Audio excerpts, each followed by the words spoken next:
Salala Maulana Muzile Mwabebi Kwano Allahumma salli Maulana Gasanyuse Nyokubala Bamwe Maulana Mukubilo Bukalo Nakalulu Maulana Chaula Senze Allahumma salala Maulana Owana Yanyirite Allahumma salala Maulana Allahumma salala Maulana Sayuse Nyokubala Banze Allahumma salala Maulana People Power Tuagabe Mikwano Allahumma salala Maulana Muyanya Mata Muwerekede Allahumma salala Maulana Wewa Tatu Mundu Wange Allahumma salala Yebona Wodu Sensanyu Sokura Bangwe Ulo Yibinde Bango Wange Gakunonya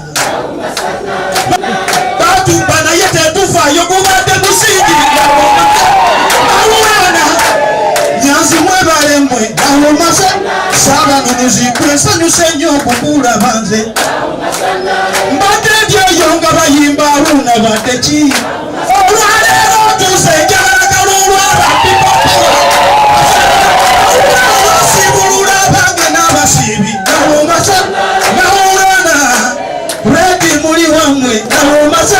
Maulana wote tata pura babi Maulana mwana wa setamu Allahumma salli Muhammadur Rasulullah ba emupe mwebale nsonga simu kwekuzo mwende sinna kulaba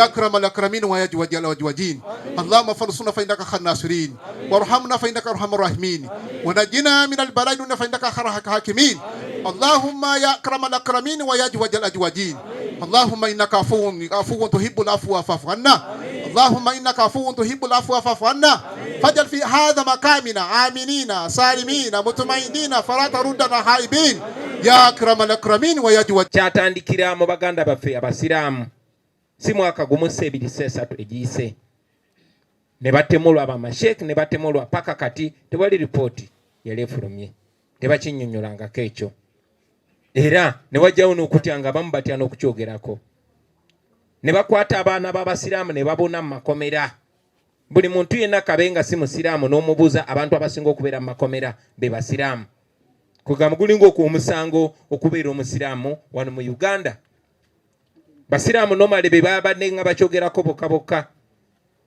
naye buli woolaba ekizibu nga kituuka ku mulala n'otokyogerako kiba kisonzewuwo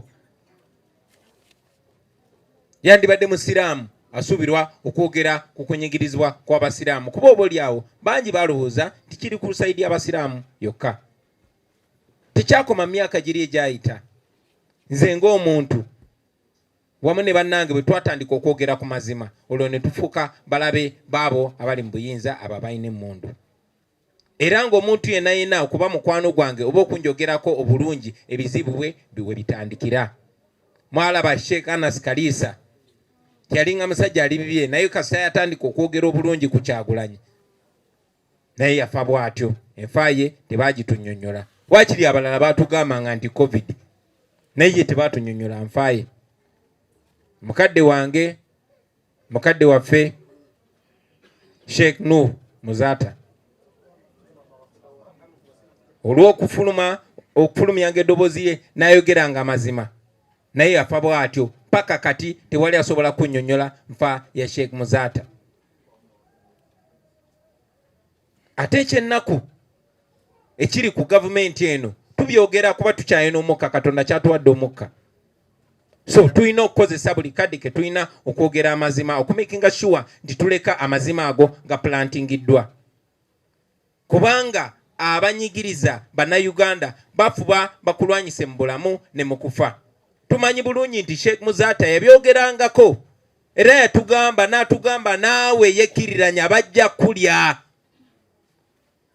omugezi Muhammad Kirumira yatugamba ayogera afa, n'atayogera afa. Yensonga lwaki tulina okwogera nga tukyalina omukka ogussa.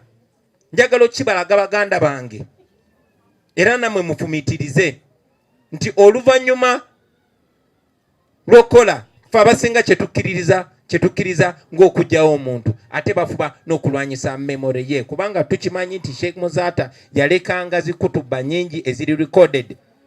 Obeera otambula ne bw'obeera Dubai ne bw'obeera America, Munnayuganda abawulira Sheikh Muzaata wadde ali Uganda wadde ali Magombe era tukyawulira Sheikh Muzaata.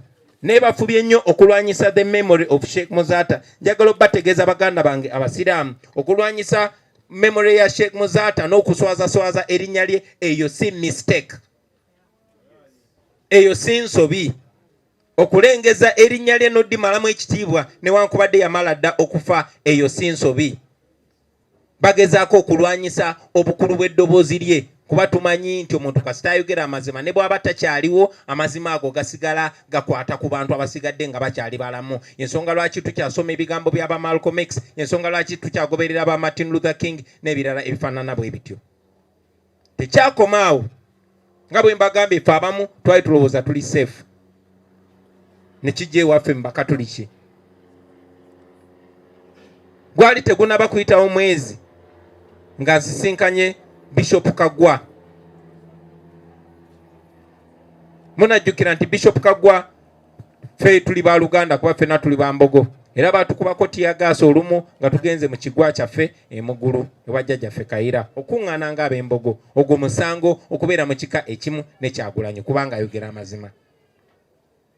Era Bishop Kaggwa naye yafa bw'atyo. Paka kati tetunnyonnyolwanga nfa ya Bishop Kaggwa.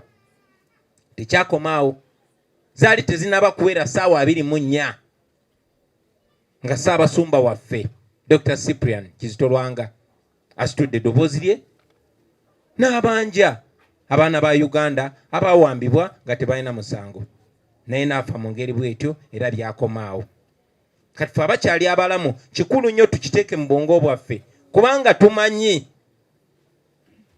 nti tebasobola tutta ffenna ne batumalawo. So tusinkana olwaleero mikwano gyange nga byonna tubirabye ebituuse ku abo ab'amannya, naye nga biri mu kutuuka ku bantu bangi nnyo. Ne bwe twogerera ssaawa zino waliwo gwe bali mu kukuulamu enjala, ne bwe twogerera ssaawa zino waliwo gwe bali mu kuba emiggo egyalekereke nga talina musango. Tuli wano olwaleero nga tusabira baganda baffe abo abaatemulwa, abo abaabuzibwawo, n'abo abali mu kuvundira mu makomera nga tebalina musango. Bangi nnyo mwabasobola okukomawo, mumanyi babakwatangula mpaka ne babambaza ovulo oba akakofiira ka people power ne bakuba ekifaananyi kubanga bagufuula musango, ne babateeka omusango nti bambadde ebyambalo by'amagye. Naye mwenna mulaba n'amaaso gammwe ekigenda mu maaso n'essaawa ya leero ekyankwanzi nga basiviliani bambadde engoye z'amagye ziriko ekigambo UPDF bali mu maaso ga Museveni. Abo tebalina musango n'ebirala bifaanana bwe bityo. Tetujja kudda mu bitunyiga byokka kuba n'abatusookawo byabanyiga naffe bitunyiga, era bwe tunaasigala nga tubyogerako bwogezi n'abanaddako nabo bijja kubanyiga. Bakadde bange, ensonga lwaki twesowolayo ne tuleka amatiribona gonna kubanga twali twagala okulwanira eddembe lyaffe n'eryabo abalinga ffe, n'okusookera ddala eddembe lyaffe ng'abantu, era kye tukyaliko paka kati. Ensonga lwaki baganda baffe bali mu kkomera olunaku lwaleero kubanga bagezaako, Omugereza kyayita bagezaako bamenya emigongo, bagezaako obbanafuya emyoyo gyabwe. Bannaffe abamu ku mmwe mumanyi nti bagezaako bakozesa nga bait oba nga bagain. Obubaka bungi bututuukako ne bajja ne bagamba yogera n'omusajja, omusajja gy'ayagala jasi kwogera bwogeze naye ate banno. N'abalala ne babayitamu kubanga Museveni ekyo kyakozesa okwawulayawula abantu. Atemula omuntu wo ate n'agenda n'apolota abantu be, gwe victim ate n'ofuuka nga gwe buzibu. Era engeri gy'agezaako kikola ne mu famire z'abo bannaffe baasibye. nti omuntu omu ajja kutuukirira agambe naye waayi oba gwosibisiza banno lwaki toyogera n'omusajja nakyogerako nga siri mu lwatu naye ne mu lwatu nziramu nekyogera nti tetugenda kwogera na Museveni kuba tetulina kye tuteesa naye.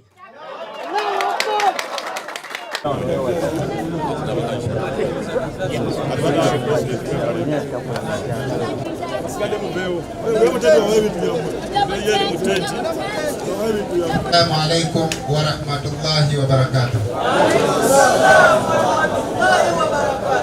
Bakadde bange ab'ekitiibwa mukkirize twanirize mu butongole the President of the Republic of Uganda.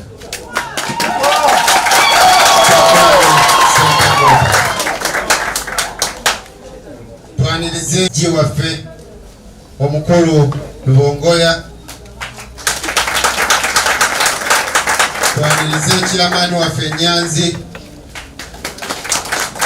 twanirize Sekamwa waffe Ramadhan Tambula nga ye director wa Dawa